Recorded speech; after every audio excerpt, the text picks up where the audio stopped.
Movie box ডায়েরিতে আপনাকে স্বাগতম। আমি ইউসুফ। আজ আমরা আলোচনা করব একটি পরিবারকে কেন্দ্র করে যারা একটি রহস্যময় মহাজাগতিক ঘটনার মুখোমুখি হয়। চলুন শুরু করা যাক। একবার কল্পনা করে দেখো, একজন অবসরপ্রাপ্ত সিক্রেট এজেন্ট একা একাই একটি ভয়ঙ্কর মাফিয়া গ্যাংয়ের মুখোমুখি হচ্ছে। গল্পের শুরু হয় ক্লে নামের একজন মানুষ দিয়ে, যিনি দ্য বিহাইভ নামের একটি গোপন স্পেশাল ফোর্স ইউনিটের সদস্য ছিলেন। এই গোপন গ্রুপটি আমেরিকান সরকারের জন্য এমন কিছু বিশেষ মিশনে কাজ করত যেগুলো সম্পর্কে সাধারণ কোনো ডিপার্টমেন্টেরই কোনো খবর থাকতো না। যাই হোক, ক্লে যখন বিহাইভ গ্রুপটি ছেড়ে দেয়, তখন সে সত্যি সত্যি একজন মৌচাষী হয়ে সাধারণ জীবনযাপন করতে শুরু করে। সে মিসেস পার্কার নামে একজন বৃদ্ধ মহিলার গ্যারেজ ভাড়া নেয় এবং সেখানেই মৌমাছি পালন করে মধু সংগ্রহের কাজ শুরু করে। মিসেস পার্কার একজন অবসরপ্রাপ্ত স্কুল শিক্ষিকা ছিলেন, যিনি একা থাকতেন এবং এখন একটি চ্যারিটি সংস্থার জন্য কাজ করতেন, যারা দরিদ্র নারী ও শিশুদের সাহায্য করতেন। তিনি ক্লেকে তার গ্যারেজ ভাড়া দিতে পেরে খুব খুশি ছিলেন, কারণ ক্লে খুব ভালো মনের একজন মানুষ ছিল। একদিন কাজ শেষে মিসেস পার্কার ক্লেকে রাতের খাবারের জন্য আমন্ত্রণ জানান। এরপর যখন তিনি তার ল্যাপটপে কাজ করছিলেন, তখন হঠাৎ একটি ভাইরাস নোটিফিকেশন আসে, যাতে বলা হয় তার হার্ড ড্রাইভে ভাইরাস ঢুকেছে। নোটিফিকেশনে একটি ফোন নম্বরও ছিল, যেখানে কল করলে তিনি তার ডেটা হারানো থেকে বাঁচাতে পারতেন। মিসেস পার্কার সময় নষ্ট না করে সেই নম্বরে কল করেন। ফোনটি সরাসরি একটি সাইবার অপরাধী গ্যাংয়ের কাছে চলে যায়। এই প্রতারকরা নিজেদেরকে অ্যান্টিভাইরাস কোম্পানির লোক পরিচয় দিয়ে সহজ সরল মানুষের ব্যাংক অ্যাকাউন্ট পুরোপুরি খালি করে দিত। মিসেস পার্কার ফোন করতেই হ্যাকারদের দল তার কম্পিউটার হ্যাক করে ফেলে এবং সহজেই তার সমস্ত ব্যাংক তথ্য দেখতে পায়। মিসেস পার্কার ভাইরাস বা ডেটা লস বিষয়ে বিশেষ কিছু জানতেন না, তাই তিনি ম্যানেজার কার্নেট নামের এক ব্যক্তির সঙ্গে কথা বলছিলেন। তিনি কিছুতেই বুঝতে পারছিলেন না কেন তার ল্যাপটপে নিজে নিজেই উইন্ডো খুলছে। কার্নেট তাকে বুঝিয়ে বলে এটি কোম্পানির ভাইরাস রিমুভ করার প্রক্রিয়ারই অংশ। এরপর কার্নেট মিসেস পার্কারের কাছে তার ব্যাংক অ্যাকাউন্টের তথ্য চায়। আপনি কি আপনার ব্যাংক অ্যাকাউন্টের তথ্য দিতে পারবেন? মিসেস পার্কার তাকে তথ্য দিয়ে দেন। তারপর কার্নেট তার অ্যাকাউন্টে কোম্পানির পক্ষ থেকে $00 পাঠায়। এটা দেখে মিসেস পার্কার খুব অবাক হন। ডলার দেখে তো যে কারোর চোখ কপালে উঠবে। কিন্তু তখনই কার্নেট বলে সে ভুল করে $500 বদলে $00 পাঠিয়ে দিয়েছে। তারপর সে মিসেস পার্কারকে বাকি টাকা ফেরত দিতে বলে। মিসেস পার্কার না ভেবেই তার পাসওয়ার্ড দিয়ে টাকা ফেরত পাঠিয়ে দেন। কিন্তু এটি করার কিছুক্ষণের মধ্যেই তার পুরো ব্যাংক অ্যাকাউন্ট খালি হয়ে যায়। শেষ পর্যন্ত কার্নেট ও তার দলের মিশন সফল হয়। 7 কোটি টাকা হাতিয়ে নেয় তারা। এই দৃশ্য দেখে মিসেস পার্কারের পায়ের নিচ থেকে মাটি সরে যায়, কারণ শুধু তার নিজের সঞ্চয় নয়, তার চ্যারিটি সংস্থার সব অর্থ উধাও হয়ে গিয়েছিল। তিনি বুঝতে পারছিলেন না এখন তার কি করা উচিত। অন্যদিকে ক্লে তখন মৌমাছির মধু কাঁচের জারে ভরে রাখছিলেন, যাতে সেটি মিসেস পার্কারকে উপহার হিসেবে দিতে পারেন। কিন্তু রাতের খাবারের জন্য যখন তিনি মিসেস পার্কারের বাড়িতে যান, তখন তিনি বুঝতে পারেন এখানে কিছু একটা ভয়ানক ঘটনা ঘটেছে। তিনি খুব সতর্ক হন, রান্নাঘর থেকে একটি ছুরি তুলে নেন এবং লিভিং রুমে ঢুকেই ভয়ানক একটি দৃশ্য দেখতে পান। মিসেস পার্কার মারা গিয়েছেন, টট টট, এবং তার চেয়ারের পাশে একটি বন্দুক পড়ে আছে। ঠিক তখনই ভারনা নামে একজন FBI এজেন্ট সেখানে এসে উপস্থিত হন এবং ক্লের দিকে বন্দুক তাক করেন। Hands up! ভারনা সন্দেহ করছিলেন যে মিসেস পার্কারের মৃত্যুর পেছনে ক্লের হাত আছে। আর সবচেয়ে বড় কথা, মিসেস পার্কার ছিলেন ভারনার মা। ভারনা সময় নষ্ট না করে পুলিশ ডেকে আনেন এবং বাড়ির ভালোভাবে তদন্ত শুরু করেন। এরপর পুলিশ ক্লেকে জেরা করার জন্য থানায় নিয়ে যায়। এদিকে ভারনা মায়ের মৃত্যুর শোক সত্ত্বেও এই ঘটনার আসল রহস্য উদ্ঘাটনে প্রতিজ্ঞাবদ্ধ হন। তিনি নিজেই বাড়িতে তদন্ত শুরু করেন। তিনি দেখতে পান তার মায়ের পুরো ব্যাংক অ্যাকাউন্ট খালি। ভারনা বুঝতে পারেন যে তার মা একটি সাইবার অপরাধী চক্রের ফাঁদে পড়েছিলেন। এখন পরিষ্কার হয়ে যায় যে মিসেস পার্কারের মৃত্যু কোনো খুন নয়, বরং সব টাকা হারিয়ে মানসিকভাবে ভেঙে পড়ার কারণেই আত্মহত্যা। অবশেষে পুলিশ ক্লেকে ছেড়ে দেয়। পরদিন ক্লে যখন বাড়ি ফেরে, ভারনা তার সাথে দেখা করতে আসে। সে ক্লেকে দোষারোপ করার জন্য ক্ষমা চায়। এরপর সে ক্লেকে সেই সাইবার গ্যাংয়ের ব্যাপারে জানায়, যারা অ্যান্টিভাইরাস কোম্পানির ছদ্মবেশে সাধারণ মানুষকে প্রতারণা করে। ধারণা বলে যে এই গ্যাং বহু বছর ধরে এফবিআইকে ধোঁকা দিয়ে পালিয়ে বেড়াচ্ছে এবং এখন পর্যন্ত তাদের কোনো চিহ্ন খুঁজে পাওয়া যায়নি। এখন ক্লে যখন সবকিছু জানতে পারে তখন সে সাথে সাথে বিহাইভ দলের সাথে যোগাযোগ করে এবং তাদের এই গ্যাংটিকে ধরার দায়িত্ব দেয়। সে ঠিক করে যে যেভাবেই হোক না কেন মিসেস পার্কারকে ন্যায় বিচার দিতেই হবে। এরপর বিহাইভ সদস্যরা কাজে নেমে পড়ে এবং বিভিন্ন দিক থেকে তথ্য সংগ্রহ করে এই গ্যাংয়ের উপর গবেষণা শুরু করে। কিছু সময়ের মধ্যেই তারা কার্নেটের এই প্রতারক কোম্পানির পুরো তথ্য বের করে এনে ক্লেকে দেয়। কিছুক্ষণের মধ্যেই দেখা যায় ক্লে গ্যাসোলিন নিয়ে 2 ক্যান ভর্তি করে কার্নেটের কোম্পানি ইউডিজির হেডকোয়ার্টারে গিয়ে পৌঁছায়। সে খুব সহজেই সিকিউরিটি গার্ডদের রাস্তা থেকে সরিয়ে দেয় এবং সরাসরি কন্ট্রোল রুমে ঢুকে পড়ে। সেখানে সে কিছু লোককে জিজ্ঞাসাবাদ করে এবং তারপর এক ব্যক্তিকে ভয়ানকভাবে পেটাতে শুরু করে। ভাইরে ভাই, এমন মারামারি দেখে আপনিও হতবাক হয়ে যাবে। অবশেষে সে সবাইকে সতর্ক করে দেয় যে আজ থেকে তারা যেন আর কোনো নিরীহ মানুষের, বিশেষ করে মিসেস পার্কারের মতো কারো টাকা লুট না করে। যদি করে তবে ফল ভালো হবে না। এরপর সে সবাইকে ঘর থেকে বের হয়ে যেতে বলে এবং নিজেই সমস্ত কম্পিউটারে গ্যাসোলিন ছিটাতে শুরু করে। ঠিক তখনই কার্নেট ও তার সাঙ্গপাঙ্গরা ক্লের ওপর হামলা চালাতে আসে, কিন্তু ক্লে সহজেই সবাইকে কুপকাত করে দেয়।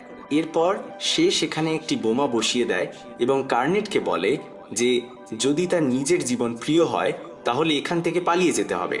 মাত্র কিছু সময় পর একটি ফোনের রিং বেজে ওঠে, ক্রিং ক্রিং, এবং হঠাৎই এমন এক বিশাল বিস্ফোরণ ঘটে যে পুরো অফিস চোখের পলকে ধ্বংস হয়ে ছাই হয়ে যায়।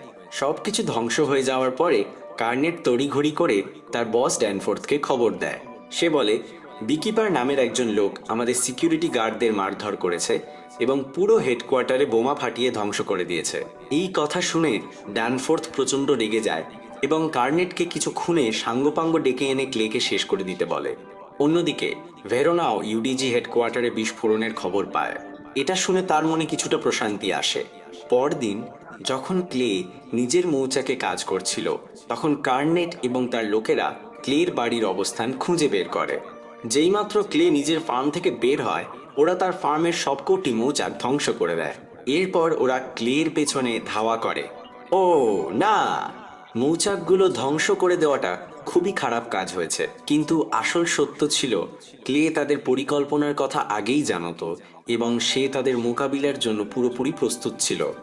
যেইমাত্র গুন্ডারা ক্লের বাড়িতে পৌঁছায় ওরা ক্লের উপর আচমকা হামলা চালায়, কিন্তু ক্লেও ছিল দারুণ প্রশিক্ষিত এবং শক্তিশালী। সে সমস্ত শক্তি দিয়ে প্রতিরোধ করে এবং সবাইকে খতম করে ফেলে। এরপর ক্লে ইচ্ছাকৃতভাবে কার্নেটকে মেরে না ফেলে শুধু তার আঙুলগুলো কেটে তাকে জীবিত রেখে দেয়। সুযোগ পেয়ে কার্নেট দৌড়ে পালিয়ে যায়। এই সময়ের মধ্যে ভেরোনা ইউডিজির একজন কর্মচারীকে জেরা করছিল। তখন সে জানতে পারে যে তার মায়ের বাড়িতে আগুন লেগেছে। সে সব কিছু ফেলে রেখে তাড়াতাড়ি সেখানে যায় এবং দেখে ক্লের গ্যারেজটি জ্বালিয়ে পুড়িয়ে দেওয়া হয়েছে। এফবিআই অফিসাররা সেখানে পাওয়া একটি মৃতদেহের কাছ থেকে ইউডিজি কোম্পানির আইডি কার্ড উদ্ধার করে। এটা দেখে ভেরোনা বুঝে যায় ইউডিজি কোম্পানির এই ঘটনার পেছনে ক্লের হাত আছে। অন্যদিকে যখন কার্নেট পালিয়ে যায় তখন সে ড্যানফোর্থকে জানায় যে সে ক্লেকে হত্যা করতে ব্যর্থ হয়েছে এবং ক্লে তার আঙুলগুলো কেটে দিয়েছে। এই কথা শুনে ড্যানফোর্থ প্রচণ্ড ক্ষিপ্ত হয়ে ওঠে। সে বুঝতে পারে ক্লে কোনো সাধারণ মানুষ নয়। ঠিক তখনই ক্লে হঠাৎ করে কার্নেটের সামনে এসে যায় এবং তার উপর আক্রমণ চালায়। সে কার্নেটকে বেল্ট দিয়ে বেঁধে নিজের গাড়ির বাম্পারে বেঁধে ফেলে এবং গাড়ি চালিয়ে দেয়, সোজা জলে ফেলে দেয়। এই সময় ড্যানফোর্থ তখনও ফোনে ছিল। ক্লে তখন কার্নেটের ফোন তুলে নিয়ে ড্যানফোর্থকে বলে, তৈরি থাকো, কারণ আমি আসছি সব কিছুর হিসাব চুকিয়ে দিতে। ভেরোনা এবং তার সঙ্গী ম্যাট তখন ইউএসএ সরকারের ডেটাবেস থেকে ক্লের আসল পরিচয় খুঁজে বের করার চেষ্টা করছিল, কিন্তু অনেক সময় চেষ্টা করেও তারা কিছুই বের করতে পারল না। তখন ভেরোনা আন্দাজ করে যে হয়তো ক্লে কোনো গোপন সরকারি সংস্থার সদস্য ছিল, যেখানে তাকে বিশেষ প্রশিক্ষণ দেওয়া হয়েছিল। এমন একটি সংস্থা যার অস্তিত্ব সম্পর্কে হয়তো এফবিআই ও জানে না। এর কিছুক্ষণ পর ভেরোনা খবর পায় যে ইউডিজির ম্যানেজার কার্নেটের মৃতদেহ পানিতে পাওয়া গেছে, যা ক্লের গাড়ির সঙ্গে বাঁধা ছিল। এটা বেশ নাটকীয় মোড় নিয়েছে। এদিকে ড্যানফোর্থ দেখা করে একজন লোকের সঙ্গে যার নাম ভ্যালেস এবং সে আগে সিআইএ এর সদস্য ছিল। আসলে ড্যানফোর্থের মা জেসিকা এখন ইউএস এর নতুন প্রেসিডেন্ট এবং ভ্যালেস তার অনুরোধে ড্যানফোর্থের নিরাপত্তা রক্ষা করছিল। যখন ভ্যালেস জানতে পারে যে বিকিপার নামে একজন লোক ড্যানফোর্থের পেছনে লেগেছে, তখন সে সঙ্গে সঙ্গে কাজে নেমে পড়ে। সে সিআইএ এর ডিরেক্টর জ্যানেটকে ফোন করে ক্লে সম্পর্কে তথ্য বের করার দায়িত্ব দেয়। তখন জ্যানেট তাকে জানায় যে ক্লে বিকিপার্স গ্রুপ থেকে অবসর নিয়েছে। ঠিক তখনই ভ্যালেস জ্যানেটকে ক্লেকে খতম করে দেওয়ার আদেশ দেয়। এরপর জ্যানেট বিকিপার্স গ্রুপের সঙ্গে যোগাযোগ করে এবং একটি মেয়ে, যার নাম ছিল এনা, তাকে ক্লেকে মারার দায়িত্ব দেয়। পরে যখন ক্লে একটি গ্যাস স্টেশনে গ্যাস ভরছিল, তখন হঠাৎ করে এনা সেখানে এসে তার উপর এলোপাতাড়ি গুলি ছুড়ে দেয়, কিন্তু ক্লেও সাহসের সঙ্গে তার মোকাবিলা করে। অবশেষে ক্লে এনার আঙুলগুলো কেটে নেয় এবং তাকে জীবন্ত পুড়িয়ে দেয়, যার ফলে পুরো গ্যাস স্টেশনে একটি ভয়ানক বিস্ফোরণ ঘটে। এরপর বিকিপার্স আরও অফিসারের প্রাণহানি এড়াতে সিআইএকে একটি বার্তা পাঠায় যে তারা আর ক্লের পেছনে যাবে না। জ্যানেট সেই বার্তাটি ভ্যালেসকে পাঠায়, যার অর্থ ছিল সিআইএ ও বিকিপার্স উভয়ই এখন থেকে ক্লের বিষয়ে আর জড়াবে না। এটা শুনে ভ্যালেসের আর কোনো বিকল্প ছিল না, তাই সে নিজেই পুরো বিষয়টি নিজের হাতে নেওয়ার সিদ্ধান্ত নেয়। সে স্পেশাল ফোর্সের সদস্যদের নিয়ে একটি টিম গঠন করে এবং তাদের বিকিপার্স অর্গানাইজেশন সম্পর্কে অবগত করে। সে বলে যে ক্লে একজন বিপজ্জনক এজেন্ট, যার কাজকর্মের কারণে সাধারণ মানুষের প্রাণনাশের ভয় তৈরি হয়েছে এবং সেই কারণেই তাকে যে কোনো মূল্যে হত্যা করতেই হবে। এরপর পরদিন ভেরোনা ও ম্যাট গিয়েছিল ধ্বংস হয়ে যাওয়া গ্যাস স্টেশনে, যেখানে তারা খুঁজে পায় এনার পোড়া মৃতদেহ। গল্প বেশ জমে উঠেছে। এনা একটি সংগঠনের সদস্য ছিল, কিন্তু ভেরোনা জানত না যে এনা কেন ক্লেকে মারতে এসেছিল। এদিকে ক্লে এনার কাটা আঙুল ব্যবহার করে তার বাসার লক খুলে ফেলে এবং তার কম্পিউটার হ্যাক করে নেয়। এরপর সে কার্নেটের ফোন সিগন্যাল ট্র্যাক করার চেষ্টা করে এবং দ্রুত ড্যানফোর্থের অবস্থান জেনে ফেলে। এরপর সে এনার বাসা থেকে বহু অস্ত্র এবং বোমা সংগ্রহ করে নিজের মিশনের জন্য রওনা দেয়। এইদিকে ভ্যালেসের স্পেশাল ফোর্সেস টিম ড্যানফোর্থের বিল্ডিংয়ে পৌঁছে যায় ক্লেকে হত্যা করার উদ্দেশ্যে। বিল্ডিংয়ের বাইরে সোয়াট টিম মোতায়েন করা হয়েছিল, কারণ তারা জানত যে ক্লে বিল্ডিংয়ে হামলা করবেই। কিন্তু ভ্যালেস এবং তার স্পেশাল ফোর্সেস বিল্ডিংয়ের কর্মচারীদের ভেতরে রেখেছিল, এমনভাবে যেন কিছুই হয়নি। এই বিল্ডিংয়ে এনএসইউ নামক একটি কোম্পানি কাজ করত, যারা ইউডিজির মতো সাধারণ মানুষের টাকা চুরি করত। কিছুক্ষণের মধ্যেই ক্লে বিল্ডিংয়ের বাইরে এসে পৌঁছায় এবং দেরি না করে সোয়াট টিমের উপর আক্রমণ করে বসে। সে এতই দুর্ধর্ষ যোদ্ধা ছিল যে সোয়াট টিমের কেউই তার সামনে দাঁড়াতে পারেনি। অবশেষে সে বিল্ডিংয়ের ভিতরে ঢুকে পড়ে এবং সহজেই সেখানে কাজ করা লোকজনের মধ্যে মিশে যায়। কিন্তু দ্রুতই এক স্পেশাল ফোর্সের সদস্য তাকে চিনে ফেলে এবং তার উপর হামলা চালায়। শীঘ্রই সব অফিসার ক্লেকে খুঁজে বের করে গুলি বর্ষণ শুরু করে, কিন্তু ক্লে তার দক্ষতার সাহায্যে একে একে সবাইকে মেরে ফেলে। এরপর ক্লে এনএসইউর ম্যানেজার রিকোকে চাপে ফেলে কোম্পানির আসল মালিকের নাম বলাতে চায়। কে এই কোম্পানির মালিক? রিকো খুব ভয় পেয়ে যায় এবং বলে এই কোম্পানির মালিক একজন শক্তিশালী মানুষ, যাকে আইনও কিছু করতে পারে না। কিন্তু তখন ক্লে বলে কেউই এতটা শক্তিশালী না যে আমার সামনে টিকে থাকতে পারে। ক্লে ঘোষণা দেয় সে সাধারণ মানুষের সঙ্গে এমন জঘন্য অপরাধ করা ব্যক্তিদের কখনো জীবিত ছেড়ে দেবে না। অবশেষে রিকো নিজের প্রাণ বাঁচানোর জন্য মালিকের নাম বলে দেয়, কিন্তু ঠিক তখনই ভেরোনা ও তার দল সেখানে এসে ক্লের উপর অস্ত্র তাক করে।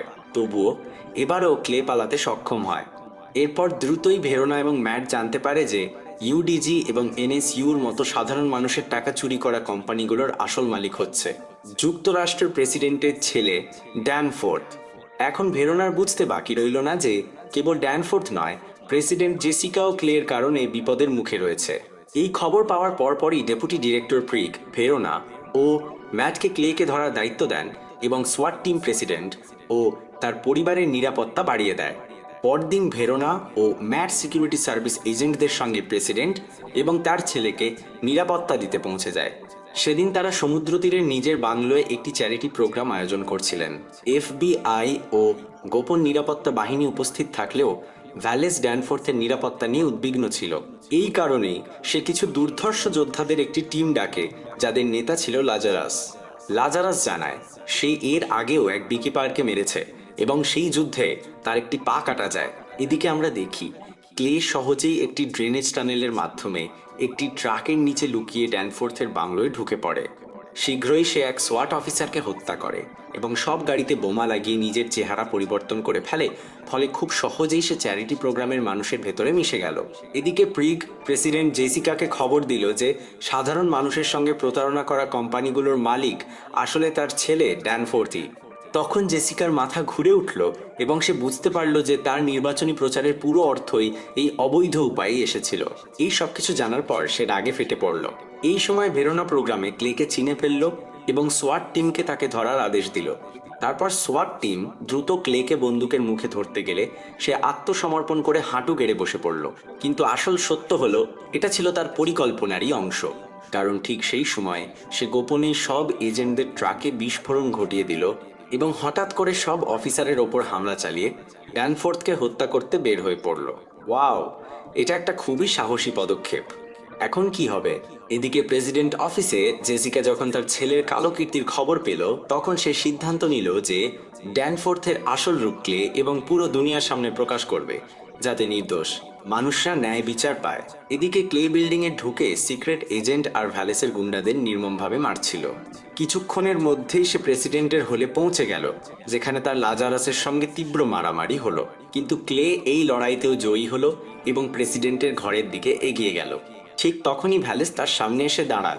সে চায়নি ক্লে ড্যানফোর্থকে মেরে ফেলুক, কিন্তু ক্লে একটুও না শুনে তার আঙুলগুলো ভেঙে দিল। ভাই, এই লোকটার তো আঙুলের প্রতি দারুণ ভালোবাসা। এদিকে প্রেসিডেন্টের অফিসে ড্যানফোর্থ খুব আতঙ্কিত হয়ে পড়েছিল, কারণ তার মা সারা পৃথিবীর সামনে তার কুকর্ম ফাঁস করতে যাচ্ছিল। হঠাৎ ড্যানফোর্থের মাথা খারাপ হয়ে গেল এবং সে বন্দুক বের করে প্রিগকে গুলি করে দিল। ঠিক তখন ক্লে দরজায় বোমা লাগিয়ে উড়িয়ে দিয়ে ঘরে ঢুকে পড়ল এবং একই সময় ভেরোনা আর অন্যান্য এফবিআই এজেন্টরাও বন্দুক নিয়ে তার পেছনে হাজির হলো। এখন ড্যানফোর্থ পুরোপুরি ভীত হয়ে পড়েছিল। এই কারণে সে নিজের স্বার্থে নিজের মা জেসিকাকেই বন্দি বানিয়ে ফেলল। নিজের মাকে! কিরকম ছেলে রে ভাই!